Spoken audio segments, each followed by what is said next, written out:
As with everything in Brazilian Jiu-Jitsu, by far the most important things to focus on are not so much the techniques themselves, but the concepts behind the techniques. For example, if you are ever caught in your opponent's guard, no matter what guard it may be, remember that the legs are the obstacles that you have to get around in order to pass your opponent's guard. You will always have to focus on your base, whether you're passing on your knees or standing, to avoid getting swept, and also focus on what submissions your opponent can do in what guards.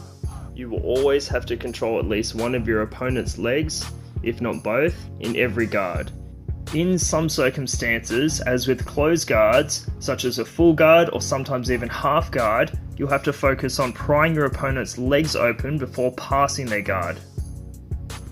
As with open guards such as Spider Guard or De La Riva for example, you will have to focus on getting your opponent's legs or feet off your body, off your arms, before you are even able to pass.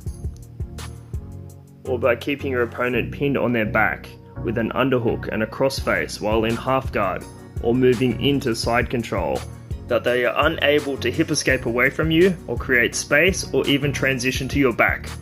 As with anything you are striving towards getting better at, everything is easier said than done, and everything needs practice.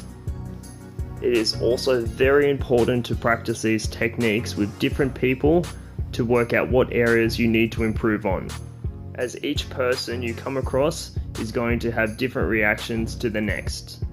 They will have different strengths and weaknesses, different fitness and flexibility levels. Knowing that with each person you come across, you are constantly going to have to adjust your technique depending on their reactions. Just remember that these techniques I am demonstrating are just different options. You will find that some will work better for you than others. Once again, it will all depend on you and your partner's reaction to which direction you are going to take in order to pass your opponent's guard.